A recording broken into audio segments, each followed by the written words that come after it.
Cue cool intro! Just kidding, I don't have one yet. But welcome to BLC Inside the Lines, Part 2, Episode 1 of the Ranid Assassin Edition.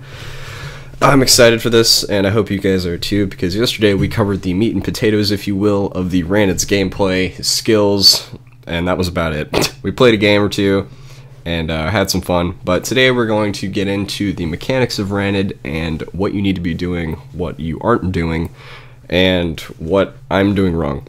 And that's a pretty long segment of this video. I'm just kidding. But what we're going to do is we're going to break down the Ranid's gameplay into 3 different categories, and I believe that this applies to almost all bloodlines, but we'll edit it as the series continues. 1, creating pressure. 2, playing reactively. And 3, most importantly, disengaging correctly. And we are going to start the game off with creating pressure. And creating pressure starts with the game starting, of course, when you start. My brain's not firing on all cylinders today, forgive me. Off the break, you are going to want to steal a relic at 1 minute and 45 seconds, I believe, is when the time pops. And I don't do that in this game, but your ultimate goal as Ranid in applying pressure is ultimating as many times as you can in a game, because your ult does so much devastating damage. It has, you know, absurd amounts of capability in terms of the nuke department. So starting with grabbing the relic at 145, incredibly important. Next is staying at the edge with your back to open space. I don't ever want to see any of you Ranid players sitting in the middle of 3 people on the other team, left mouse buttoning away, and then wondering why you just got destroyed by a ranged character. That's not okay. We're actually going to go over an example of that very briefly, of me doing just that, and luckily it pays off because I had my beast mode juice this morning, but you don't want to put yourself in that position in the first place. Alright, actually let's go ahead and jump to that. Starting off this replay here that I saved from last night, so hopefully you guys don't hate it too much. Stop. Alright, right here, this is exactly what I was talking about. Start, pick a side. Don't ever be in the center of anything, just skirt around the edges. Walking forward, taking mid control. We like relics a lot. Grimrog needs to get the relic, 'cause I didn't. Alright, not fully committing yet. Maybe overcommitting a little bit right there, but so far we're just skirting around the edges, trying to get some damage in on their healer. Skirting around, not overcommitting. Good job. Okay. Up until this point, we've done a pretty okay job of sticking to their healer. Maybe could have done a little bit more damage, not overcommitted in the beginning, but, you know, you get the basic idea of not running in and staying at the epicenter of the fight. Okay, now we're gonna watch this deteriorate really quickly, and it is completely and 100% my fault, but don't tell anyone. Shh. Okay, I'm sorry, this is a hard moment for me to watch. Alright, we're gonna slow this down so you guys can relish in me playing like shit. Alright, yeah, good. Skirting around the edges. What the fuck just happened? Why? I would ask myself the same thing. I went back and watched this replay like 3 times, and I was just completely mind blown by the decision making right there. Alright, so I just felt the need to blow my space bar. This I wish you could see my face right now. I don't really have any explanation for this. This is just terrible play. But we're gonna continue through it. This is a prime example. I'll just say I did it for the video. Do not do this ever.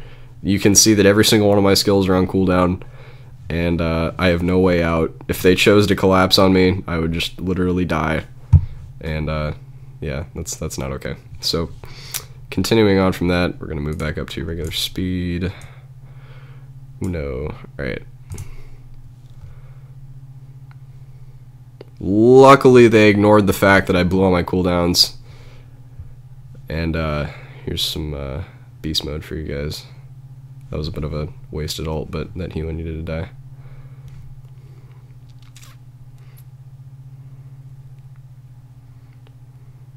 Frantically medallioning.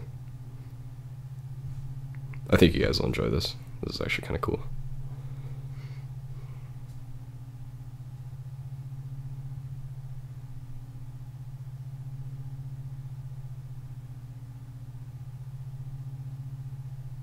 Dun, dun, dun, dun, dun, dun. And you're thinking to yourself, there's no fucking way. Why are you still trying? Just stop that. But wait. What? Oh. Oh. Oh my god. Oh. Oh. I would feel really bad to be this guy right now.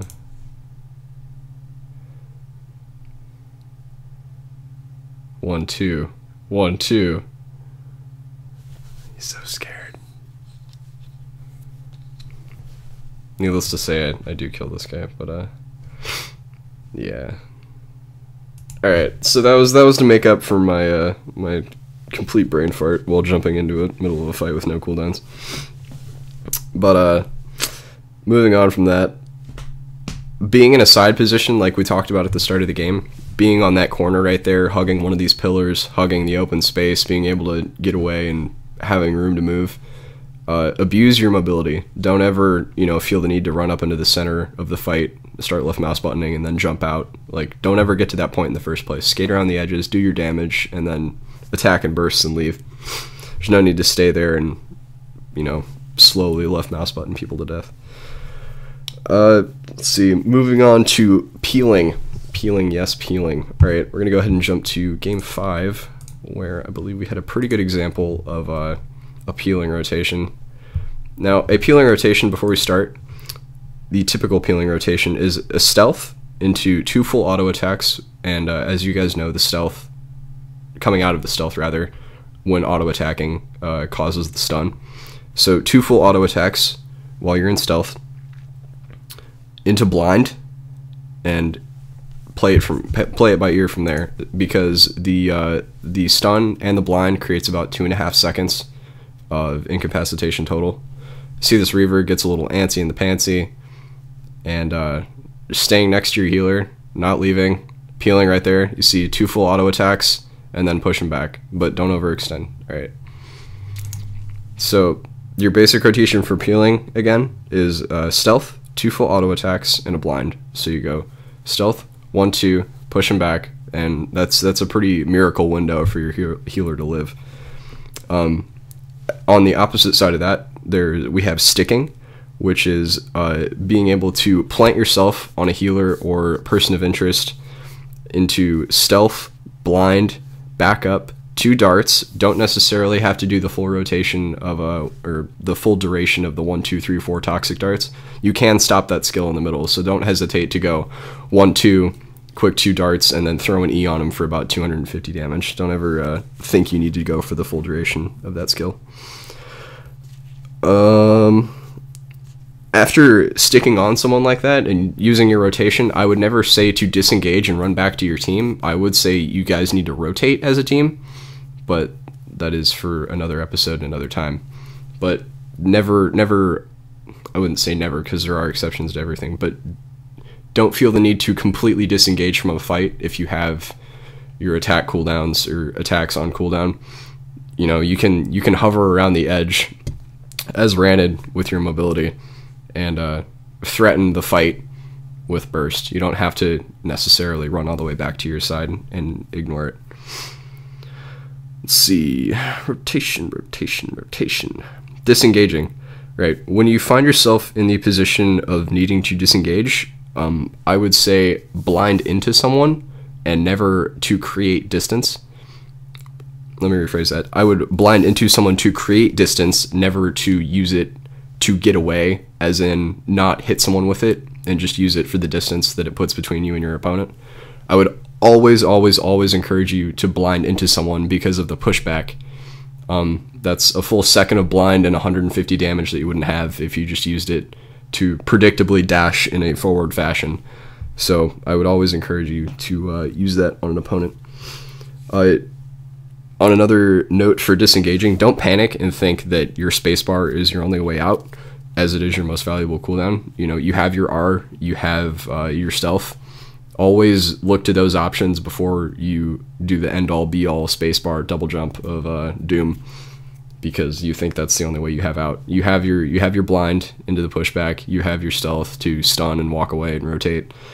Just don't automatically press the spacebar button because you're in trouble. Moving right along.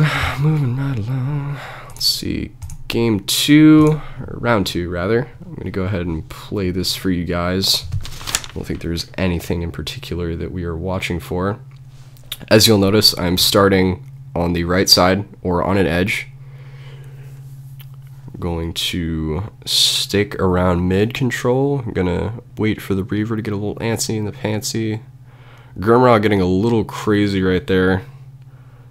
I don't know what exactly he was thinking, but trying to sit around mid, not fully commit into a fight, sticking on the healer a little right there. Maybe taking a little too much damage from the Reaver.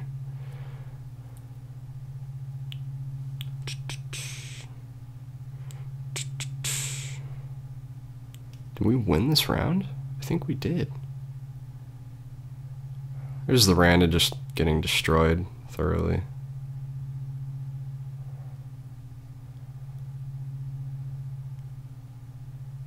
Stop. Okay, right there. Another reason that we do that side position stuff, when you're running up the side and hovering around at the beginning of this round, when we're doing this stuff right here and we're mojo jojoing around mid, this isn't always just because of the relic. When you put yourself in a position like this, you were able to, if they come up and try to get mid control, which I'm not sure why this team didn't, but inevitably at higher level play, you will have a fight for control of the rune at mid.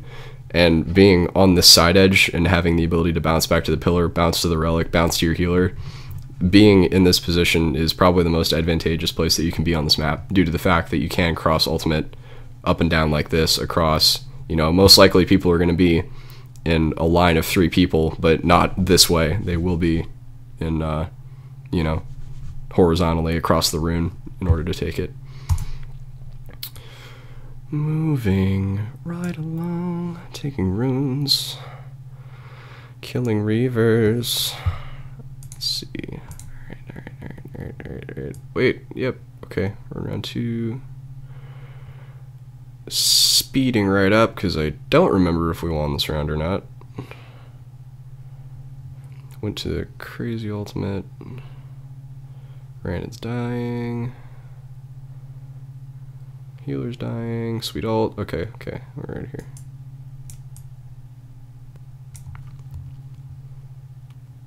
Just goes to show that good Ranid ultimates can completely change the game. Like, one can just turn it around completely, because if you calculate even 2 people getting hit by a Ranid ult, 60 damage per tick for 3 seconds. I mean, that's like 360 damage on 2 people, and then the explosive damage from both of those, that's about, you know, 350 apiece, so that's about 1,000 damage on 2 people from just one ult. So, I mean, that's pretty buttery, if you ask me. Staying alive, staying alive.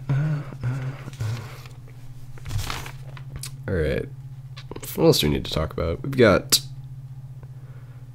lots of time. Alright, how about map selection? That seems pretty good.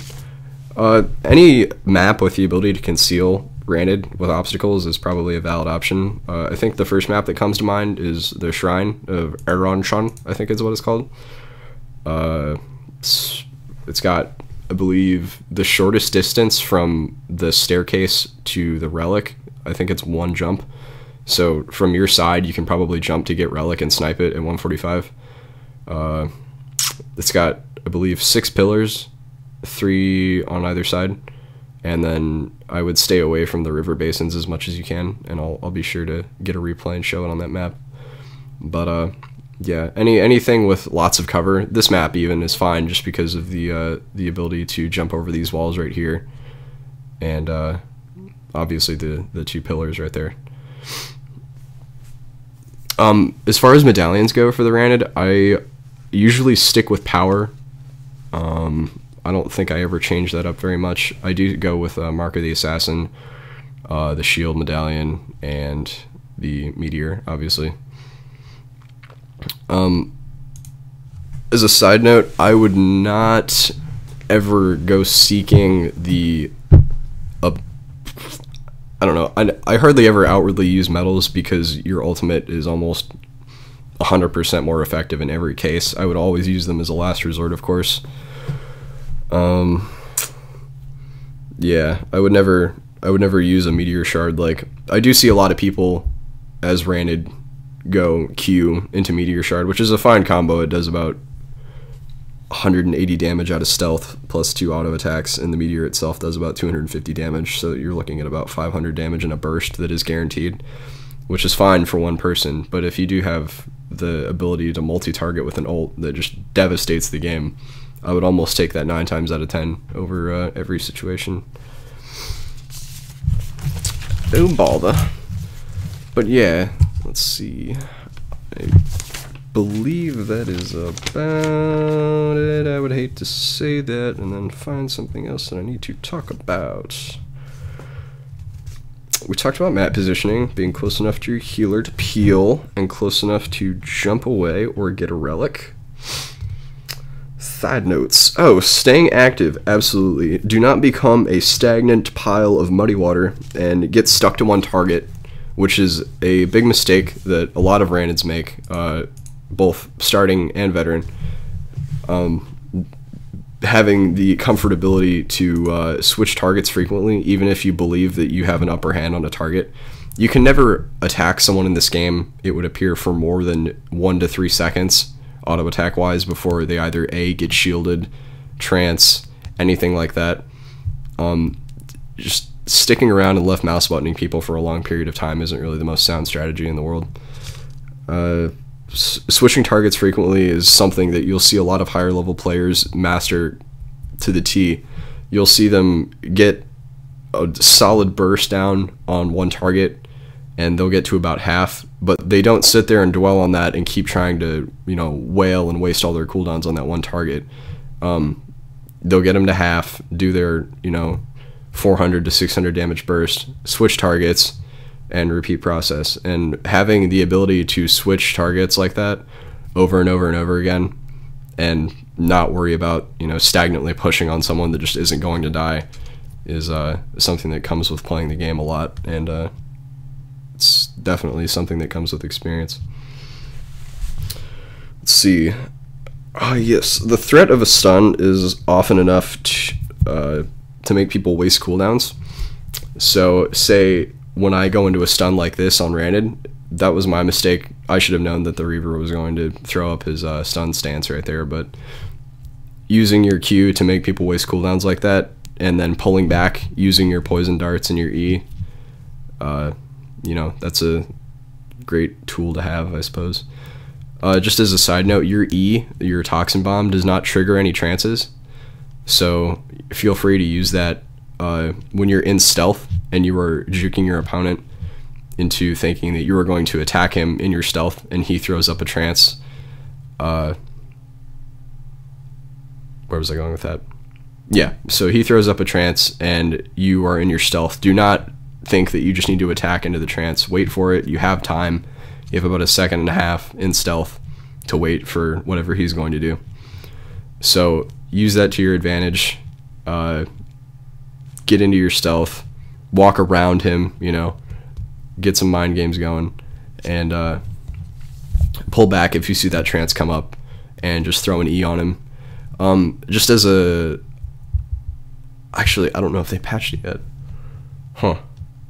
I'll have to look into that. But I believe that the Ranid's Toxin Bomb still has a bug where you can throw the E down, and if you are close enough to a target, and while the E is in the air, you can go Toxin Dart, and the E will hit them, and then the Toxin Dart will still keep going. So the way the stacks work on the Toxin Dart Toxin Bomb combo is you typically throw your darts down, throw your E down like the Ranid just did to me, and then it uses up those stacks and they're gone. But when you use the Toxin Dart number 1, Toxin Dart number 2, while the E is in the air, it will cause the 250 damage from those 2 stacks that are already on it, and then your darts will continue to fire into that person, and then you will still gain the life, and they will still lose the damage over time, and it winds up doing like 100% more damage statistically, and it's pretty insane. So if you're ever close enough to someone, like point blank, throw your E first, and then start toxin darting. Again, they might have patched that. I'll have to see. But let's see. Don't ever become stagnant. Don't run all the way in to a fight and find your stealth down. Yes. Okay. Say you are X amount of distance away from a person, an opponent specifically. You think you can get to them in time in your stealth, but it is not 100% certain. They're a considerable distance away from you. Do not always take the safe route out. Never get into your stealth and then realize, oh shit, I don't have enough time to get to him, and then walk all the way up there in between two opponents and then find yourself just getting rocked with no cooldowns up. You know, if you stealth and they use an escape, just pull back, right mouse button, throw your toxin bomb down, and you know, continue on your merry way. A Ranid can almost solely do enough DPS to matter with just toxin darts and toxin bombs if you land them correctly. You don't have to overcommit to damage and doing excessive shit with stealth.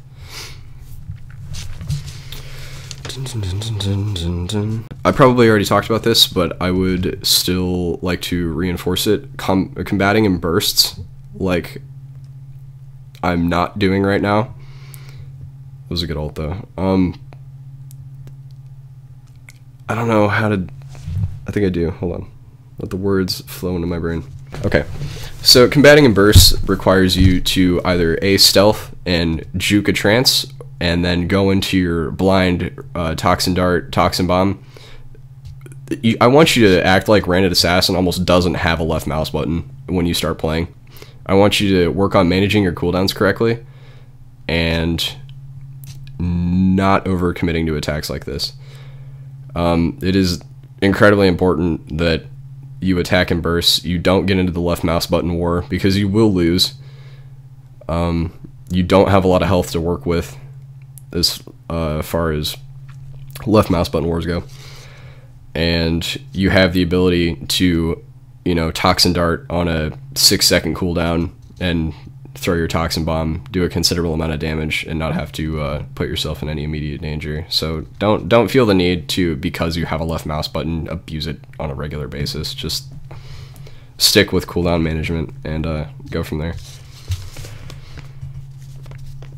Yeah, like I just said, abuse your expendable cooldown, which is your right mouse button. You will get a lot of energy off of it, and it is a ticking heal over time spell as well as a damage over time for them. So use that to your advantage.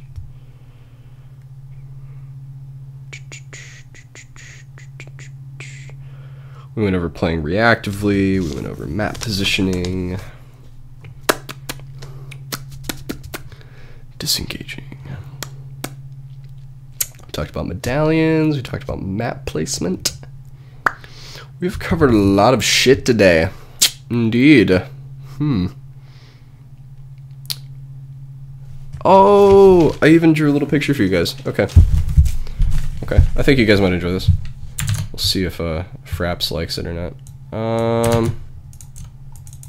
Oh no. Oh, I can't show you guys. Hold on 1 second, mates.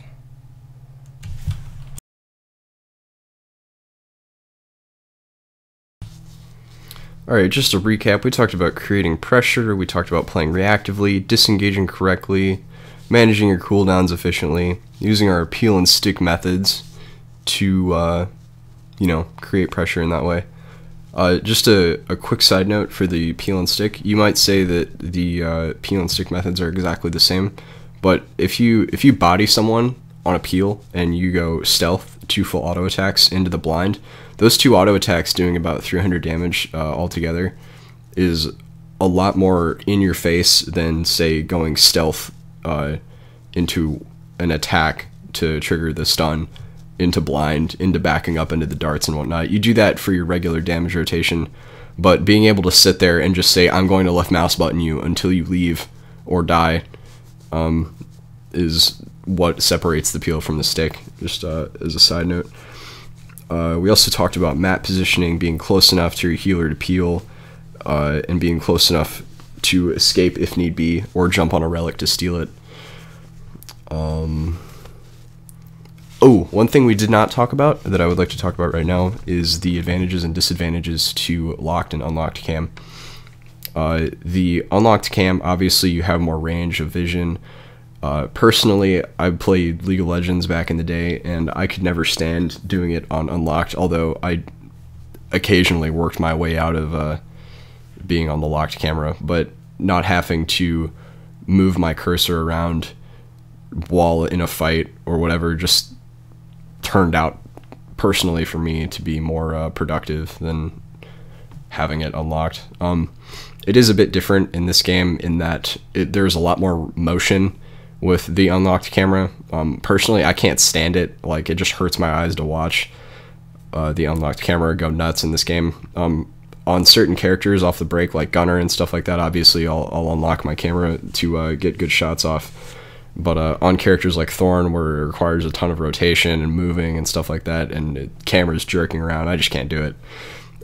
Also on locked camera, it is, I would say personally, easier for me to judge distances on skills, which is part of the reason why I enjoy it a lot more than unlocked camera. But it comes down to completely personal preference. If you're using a bloodline that would deeply benefit you to play on unlocked camera, then I would recommend doing so, or trying to at least. But yeah, I don't really see the point with Ranid when I don't have skills that go to an excessive distance aside from my ult. I believe that we have covered just about everything that we needed to cover today. If I was unclear on anything, please let me know in the comment section below in some sort of constructive way. Don't just say, oh fuck, that sucked, even if it did.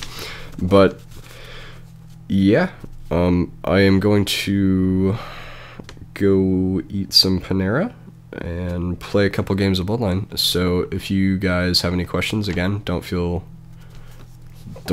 be scared to ask questions. That's what we're here for. This is a learning experience for both of us. And if you have any feedback, please let me know. Like, literally, please let me know. I would like to know what you liked, didn't like about the video, and what I can do to make it better, because I haven't really put too much thought, as you can tell, into this series, and I would like to structure it more appropriately and allow it to grow into something that could help the BLC community in North America.